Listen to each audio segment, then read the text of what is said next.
ద్వితీయోపదేశకాండము 14వ అధ్యాయము 2వ వచనాన్ని నేను ధ్యానములో నడిపించుకోవాలని ఆశపడుతున్నాను. ధ్యానం చేయాలని ఆశపడుతున్నాను. 2వ వచనము, ఏలయనగా నీ దేవుడైన యెహోవాకు నీవు ప్రతిష్ఠిత జనము, మరియు యెహోవా భూమి మీదనున్న సమస్త జనములలో విశేషముగా తనకు స్వకీయ జనమగునట్లు నిన్ను ఏర్పరచుకొనెను. మరొక్కసారి అదే వచనం, ఏలయనగా నీ దేవుడైన యెహోవాకు నీవు ప్రతిష్ఠిత జనము, మరియు యెహోవా భూమి మీదనున్న సమస్త జనములలో విశేషముగా తనకు స్వకీయ జనమగునట్లుగా నిన్ను ఏర్పరచుకొనెను. ప్రార్థన చేసుకుందాం. కృపగల మా తండ్రి, నీకు వందనాలు. నీ వాక్యాన్ని ధ్యానిస్తూ ఉన్నప్పుడు పరిశుద్ధాత్మ దేవ, మీ సిలువ చాటును మరుగుపరచండి తండ్రి. ఉన్నట్టుగా ధ్యానించగలుగుటకు సహాయము దయచేయమని కృతజ్ఞతాస్తుతులు చెల్లిస్తూ యేసు క్రీస్తు నామమున ప్రార్థిస్తున్నాను తండ్రి, ఆమేన్. మంచిది. ప్రియమైన తోటి విశ్వాసులందరికీ జ్ఞాపకం చేస్తున్నాను, యెహోవా దేవుడు అబ్రహామును పిలిచినాడు.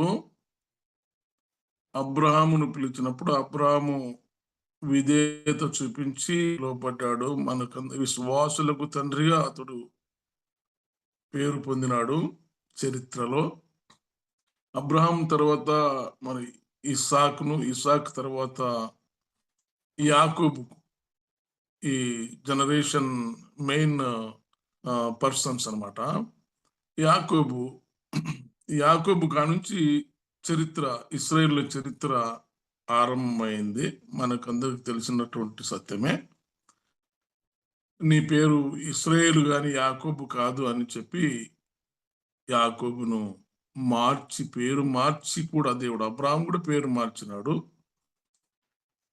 యాకోబును పేరు మార్చి ఇశ్రాయేల్ అని పేరు పెట్టేసి ఆయనతో వాగ్దానం చేసినాడు. తర్వాత ఆ జనము, అది ఇశ్రాయేలు జనం, ప్రత్యేకమైనటువంటి జనముగా దేవుడు ఏర్పాటు చేసుకున్నటువంటి జనాంగంగా మనం వింటూ ఉన్నాం, చరిత్రలో మనం చూస్తూ ఉన్నాం. ఇక్కడ నేను ఒకటి ధ్యానం చేసేది ఏంటంటే, నీవు ప్రతిష్ఠిత జనము. ఈ ప్రతిష్ఠిత జనము ఎవరు? నీ దేవుడైన యెహోవాకు నీవు ప్రతిష్ఠిత జనము. ఈ భూమి మీద ఎన్నో జాతులు, అప్పటికే ఎన్నో జాతులు, ఎన్నో వంశములు తయారైనవి. అయినా ఇశ్రాయేలు జనాన్ని దేవుడు ప్రతిష్ఠించుకున్నటువంటి జనమని ఇశ్రాయేలు జనాన్ని ఎన్నుకొని వాళ్ళ ద్వారా, అంటే లోకాన్ని రక్షించటానికి ఒక రక్షకుడిగా తను భూలోకంలోనికి రావాలనే సంకల్పం కలిగి దేవుడు ఆ జనాన్ని ప్రత్యేకించి ఎన్నుకున్నాడు. ఎన్నుకొని ఏం చేశాడు దేవుడు అంటే, ఆ జనాన్ని పరిశుద్ధంగా ఉండేటట్టు, పరిశుద్ధత కాపాడుకోవాలి. ఎందుకంటే దేవునికి అనుకూలమైన విధానం ఆ జనరేషన్లో ఉండాలన్నట్టు దేవుడు ఆశించినాడేమో. అయితే ఏం జరిగింది అక్కడ అంటే, ఈ ప్రతిష్ఠిత జనము అనే ఒక అంశం మనం పెట్టుకోవచ్చు దానికి. ప్రతిష్ఠిత జనము ఎవరు? ఈ ప్రతిష్ఠిత జనము వాళ్ళు ఎవరు? ఎలా వాళ్ళ జీవితాన్ని కొనసాగించినారు? తర్వాత ఏమి చేసినారు? దేవుడు వారికి ఏం చేశాడు అన్నటువంటి విషయాలను మనం జ్ఞాపకం చేసుకుందాం. ఇక్కడ ఈ మాట ఎవరు పలుకుతూ ఉన్నారంటే, నీ దేవుడైన యెహోవాకు నీవు ప్రతిష్ఠిత జనము, మరియు యెహోవా భూమి మీద సమస్త జనములలో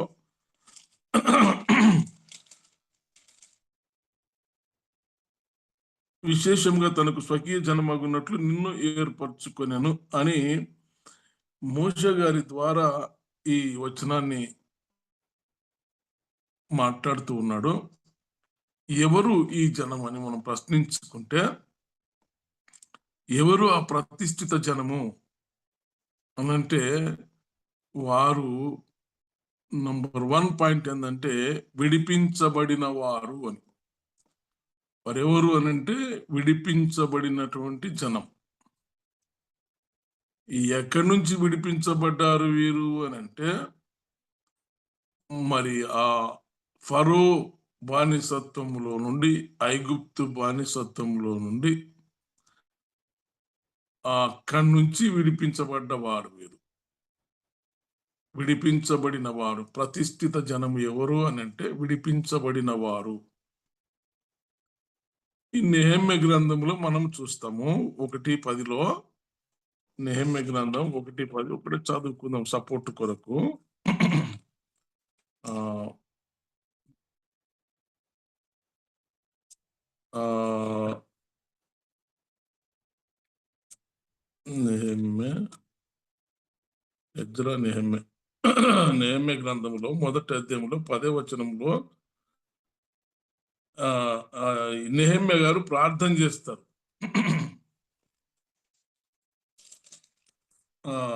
నెహెమ్యా గారు ప్రార్థన చదివి వినిపిస్తారు ఒకసారి. చదువుకుందాము 10వ వచనము. ప్రార్థన చేస్తాడు. ఏమని ప్రార్థన చేస్తాడంటే చిత్తగించుము, నీవు నీ మహాప్రభావమును చూపి నీ బాహుబలము చేత విడిపించిన నీ దాసులకు జనులు వీరే అంటాడు. ఇశ్రాయేలులందరూ కూడా ఆ తన మందిరమును పాడైనటువంటి కూల్చబడినటువంటి యెరూషలేము మందిరాన్ని తిరిగి కట్టడానికి వెళ్ళే ప్రయత్నములో నెహెమ్యా గారు ప్రార్థన చేస్తారు. చిత్తగించుము, దేవునితో ప్రార్థన చేస్తాడు. చిత్తగించుము, నీవు నీ మహాప్రభావమును చూపి నీ బాహుబలము చేత విడిపించిన నీ దాసులకు జనులు వీరే. యెహోవా చెవి యొగ్గి నీ దాసుడైన నా మొరను నీ నామమును భయభక్తులతో గణపరచుటందు ఆనందించు నీ దాసుల మొరను ఆలకించి ఈ దినమందు నీ దాసుని ఆలోచన సఫలపరిచి అని అంటే దేవునికి జ్ఞాపకం చేస్తూ ఉన్నాడు. వీళ్ళంతా నీవు విడిపించినటువంటి జనమయ్యా, ఎవరనుకున్నావు నువ్వు? తెలుసు దేవునికి, అయినా ఆ భక్తుడు మాట్లాడుతూ ఉన్నాడు దేవునితో. నీవు విడిపించినటువంటి జనమే, అందుకే నువ్వు వాళ్ళ మొర వినాల. నా మొర ఆలకించు, మా అందరి మొర ఆలకించు. ఇక్కడ ఈ ప్రతిష్ఠిత జనం అని చూజన్ పీపుల్ అంతే. ప్రతిష్ఠిత అంటే అదేమో కాదు, చూజన్ పీపుల్. అయితే ఈ కింద ఈ అధ్యాయం అంతా కూడా ద్వితీయోపదేశ ఖండం అంతా కూడా చదివితే అక్కడ ఏమేమి తినాలి, ఏమేమి తినకూడదు, అపవిత్రత పవిత్రత కొరకు చెప్పినాడు దేవుడు. మీరు పరిశుద్ధంగా ఉండాలి. ఈవెన్ తినే విషయంలో కూడా అంత పరిశుద్ధత పాటించాలన్నటువంటి సంకల్పం దేవుంది. అందుకనేమో ప్రతిష్ఠిత జనము, మీరు అందుకే పరిశుద్ధంగా ఉండాలి, ప్రతిష్ఠిత జనం అన్నాడు. కాబట్టి ఎవరు వీరు అంటే విడిపించబడిన వారు. ఎక్కడి నుంచి విడిపించబడ్డవారు అంటే పాపం అనే బానిసత్వంలోని విడిపించబడ్డవారు, లేదా ఫరో బానిసత్వంలో నుండి, ఐగుప్తు బానిసత్వం నుండి విడిపించబడ్డవారు. వీరు ప్రతిష్ఠిత జనము. మనము కూడా దీనిలో మనం నేర్చుకోవాల్సిన పాఠం ఏంటంటే మనము విడిపించబడ్డటువంటి జనం. ఎక్కడి నుంచి విడిపించబడ్డామనంటే పాపములో నుంచి విడిపించబడినటువంటి జనము. లాస్ట్ కంక్లూజన్లో చెప్తాను నేను క్లుప్తంగా. ఈ రెండవది ఏంటంటే వీరెవరు అంటే విడిపించబడ్డ జనము. రెండవది నడిపించబడిన వారు. ఎవరి చేత నడిపించబడ్డారు వీరు అంటే దేవుని చేత నడిపించబడినటువంటి జనము. మనకు అర్థం కావాలి ఇది. మనం మన మన యొక్క లైఫ్, మన జీవితం అంతా కూడా ఇందులోనే ఉంది. మన ప్రాక్టికల్ లైఫ్ అంతా ఇందులో ఉంటుంది. దేవుని చేత నడిపించబడినటువంటి జనము. నంబర్ 1 ఏమో విడిపించబడినటువంటి జనము. రెండవది నడిపించబడినటువంటి జనము. దేవుని చేత నడిపించబడినటువంటి జనము. ఇది మనం కీర్తనల గ్రంథంలో 106:9లో మనం చూస్తే ఆయన ఎర్ర సముద్రమును గద్దింపగాది ఆరిపోయెను, మైదానము మీద నడుచున్నట్లు వారిని అగాధ జలములలో నడిపించెను. చూడండి, అగాధ జలములలో నడిపించెను. అట్లాగే 107లో కూడా మనం అది చూస్తాం. 107 7వ వచనములో కూడా మనం అది చూడొచ్చు. వేరొక నివాసపురము చేరునట్లు చక్కని త్రోవను ఆయన వారిని నడిపించెను. అంటే నేను ధ్యానించింది ఏంటంటే, నడిపించబడినటువంటి వారు, దేవుని చేత నడిపించే ఎవరు ఆ ప్రతిష్ఠిత జనం అనంటే, విడిపించబడిన వారు, దేవుని చేత నడిపించబడుతున్నవారు, దేవుని చేత నడిపించబడుతున్నవారు, లేక నడిపించిన వారు ప్రతిష్ఠిత జనము, చూజన్ పీపుల్, దేవుడు ఎన్నుకున్నటువంటి జనం. తర్వాత ఏషియా కూడా అదే మాట పలుకుతాడు 42లో. సపోర్టివ్ కొరకు ఈ వచనాలు నేను తీసుకుంటున్నాను. 42 ఏషియా 42:16లో కూడా ఒక మాట రాయబడి ఉంది. అక్కడ కూడా ఏం రాయబడి ఉందంటే, వారెరుగని మార్గమున గ్రుడ్డి వారిని తీసుకొని వచ్చేదను, వారెరుగని త్రోవలలో వారిని నడిపింతును. చూడండి ఎంత బాగుంది. మనం ఏమి చూడకపోయినా అంటే గుడ్డి వారిని తీసుకొని వచ్చేదను, వారెరుగని త్రోవలలో వారిని నడిపింతును. అబ్రాహామును పిలిచినప్పుడు ఆయనకేమి ఎక్కడ పోవాలో ఏం చేయాలో అని, నేను చూపించే దేశానికి నువ్వు బయలుదేరాలి, వెళ్ళు అంటే లేచి వచ్చినాడు. కాబట్టి ఆయన మనం ఎరగనటువంటి స్థలానికి మనల్ని తీసుకొని వెళ్తాడు అనేటటువంటి సత్యాన్ని గ్రహించగలగాలి మనం అక్కడ. మూడవది ఏంటంటే, ప్రతిష్ఠించబడిన వారు లేక తమను తాము ప్రతిష్ఠించుకున్నవారు. ప్రతిష్ఠించబడిన వారు, తమను తాము ప్రతిష్ఠించుకున్నవారు ఎలాగునానంటే, ఏ రీతిగా అయితే మనము పాపములో నుంచి విడిపించబడి దేవుని చేత నడిపించబడుచున్నామో, అలాగుననే మనల్ని మనము ప్రతిష్ఠించుకోవాలంట. ఆయన ప్రతిష్ఠించినాడు, బాగుంది. ప్రభుల వారిని కూడా ప్రతిష్ఠించి పంపించాడు లోక కళ్యాణం కొరకు. లోకాన్ని రక్షించటానికి సర్వాధికారి అయిన దేవుడు తన ఏకైక కుమారుణ్ణి ప్రతిష్ఠించి పంపించాడు. నువ్వు కేవలము దీని కొరకే, ప్రతిష్ఠితుడు అంటేనే ప్రత్యేకించబడిన వారు అని. ప్రత్యేకించబడిన వాడు. యేసు అంటే రక్షకుడు, క్రీస్తు అంటే అభిషక్తుడు. అభిషక్తుడు అంటే అభిషేకం పొందినాడు, ప్రతిష్ఠితుడు. ఆయన కేవలము దాని కొరకే. ఓకే, ఇది ఎందుకంటే ప్రభు ప్రార్థన చేస్తాడు. యోహాను సువార్త 17:17లో సత్యమందు వీరిని ప్రతిష్ఠ చేయుము అంటాడు. సత్యమందు వీరిని ప్రతిష్ఠ చేయుము దేవుడు అడుగుతాడు. చూద్దాం ఒక మాట. నేను 7:7లో యోహాను సువార్త 17వ అధ్యాయం 17వ వచనం. 17వ అధ్యాయం 17వ వచనం. సత్యమందు వారిని ప్రతిష్ఠ చేయుము, నీ వాక్యమే సత్యము. చూడండి, సత్యమందు వారిని ప్రతిష్ఠ చేయుము, నీ వాక్యమే సత్యము. నీవు నన్ను లోకమునకు పంపిన ప్రకారము నేనును వారిని లోకమునకు పంపితిని, వారును సత్యమందు ప్రతిష్ఠ చేయబడినట్లు వారి కొరకు నన్ను ప్రతిష్ఠ చేసుకొనుచున్నాను అన్నమాట. అది వెరీ ఇంపార్టెంట్ మాట మనకి. తండ్రి అయిన దేవుడు ప్రతిష్టపరిచాడు అతన్ని, మరి తాను కూడా తన్ను తాను ప్రతిష్టపరుచుకున్నాడు. ఎందుకు అని అంటే, అదే పని కొరకు. ఏ పని? రక్షణ, విమోచన కార్యము. ప్రపంచాన్ని రక్షించాలి, లోకాన్ని రక్షించటానికి. తప్పిపోయిన మానవుణ్ణి తిరిగి తనతో సమాధానపరుచుకునవలని తండ్రి ఇష్టమైంది కాబట్టి ఆయన కుమారుణ్ణి ప్రతిష్ఠించాడు. కుమారుడు తను తాను ప్రతిష్ఠించుకున్నాడు దాని కొరకే, ఆ కార్యము కొరకే. కాబట్టి ఇక్కడ మనము గమనించాల్సిన విషయం ఏంటంటే, మనము పాపములో నుంచి విడిపించబడ్డామా? మనం ఎవరమనంటే పాపములో నుంచి విడిపించబడిన వారము. పరిశుద్ధతను కాపాడు. నేను పరిశుద్ధుడను గనుక మీరును పరిశుద్ధులై ఉండుడి అంటాడు పత్రికలలో. నేను పరిశుద్ధుడను గనుక మీరును పరిశుద్ధులై ఉండుడి. కాబట్టి మనము విడిపించబడినామా? నంబర్ 1 ప్రశ్న. రెండవ ప్రశ్న, మనము దేవుని చేత నడిపించబడుచున్నామా? రెండవ ప్రశ్న. ఇది చాలా డీప్‌గా ఉంటది.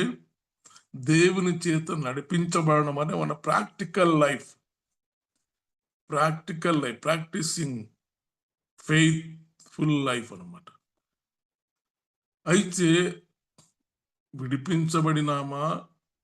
నడిపించబడుతూ ఉన్నామా? మనల్ని మనము ప్రతిష్ఠించుకున్నామా? ఆయన ప్రతిష్ఠించినాడు. ఓకే. పిలిచినాడు, లోకంలో నుంచి వేరుపరిచినాడు, పిలిచినాడు, మీరు పరిశుద్ధులుగా ఉండాలి అన్నాడు. ఓకే, బాగుంది. మన పరిస్థితి ఏంటిది? మనము ప్రతిష్ఠించుకున్నామా? మనల్ని మనము దేవునికి ప్రతిష్ఠించుకున్నామా? ఈ ప్రశ్నలు వేసుకొని మన జీవితాలను జ్ఞాపకం చేసుకుందాం. తిరిగి మనల్ని మనం పునః ప్రతిష్ఠించుకుందాం. ప్రతిరోజు ప్రతిరోజు ప్రతిరోజు ప్రతిష్ఠించుకోవాలి. ప్రతిరోజు మనల్ని మనం కడుక్కోవాలి. మన మన పాపములు కడగడానికైనా ప్రతిష్ఠించుకున్నాడు. మనల్ని మనం కడుక్కొని ఆయన కూడా లోకాన్ని కడగడానికి ఆయన మనల్ని ప్రతిష్ఠించినాడు. మనం ఏం చేస్తున్నాం? మనల్ని మనం ప్రతిష్ఠించుకున్నామా? మన బ్రదర్ రంజితం పాల్ గారు చెప్పినప్పుడు నాకు ఆ వాక్యము, ఈ తలంపు వచ్చింది నాకు. నేను అంటే ప్రభువా ఇంత బాగా డీప్ ఆయన, ఎందుకంటే దేవుడు ప్రతిష్ఠించి పంపించాడు ఆయనను. దేవుడు ప్రతిష్ఠించిందే గాక తను తాను ప్రతిష్ఠించుకున్నాడు ప్రభుల వారు. కాబట్టి ఆయనే మనకు మార్గదర్శకము. మనల్ని మనం కూడా ప్రతిష్ఠించుకోవాలట ఆయన పని కొరకు, లేకుంటే ఆయన ప్రణాళిక నెరవేర్చడానికి లోకములో. కాబట్టి ప్రియమైన దేవుని బిడ్డలారా, ఇంకా విడిపించబడకపోతే, పాపములో నుంచి ఇంకా విడిపించబడకపోతే ఇప్పుడైనా మనం విడిపించబడాలి. దేవుని చేత నడిపించబడకపోతే ప్రతినిత్యము, ప్రతిరోజు, ప్రతి క్షణము దేవుని చేత నడిపించబడకపోతే మనం దేవుని చేత నడిపించబడడానికి ప్రయత్నం చేయాలి. మన ప్రాక్టికల్ లైఫ్. ఆ తర్వాత మనల్ని మనము దేవుని పని కొరకు ప్రతిష్ఠించుకోవాలి. అదే పని. ఇంకా ఇది తాత్కాలికం అని, ఈ బ్రతుకంతా కూడా తాత్కాలికం. నాకు చాలాసార్లు అనిపిస్తుంది అట్లా.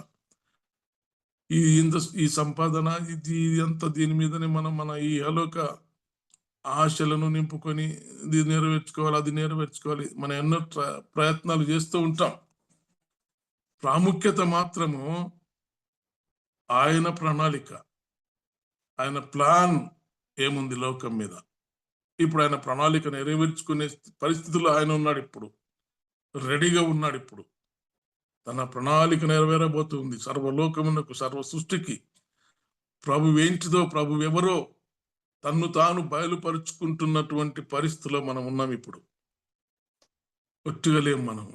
కాబట్టి ప్రియులారా, ప్రతిష్ఠిత జనము ఎవరు? ఆ ప్రతిష్ఠిత జనం అంటే విడిపించబడిన వారు, ఆయన చేత నడిపించబడేవారు, ఆయన కొరకు ప్రతిష్ఠించుకున్నవారు.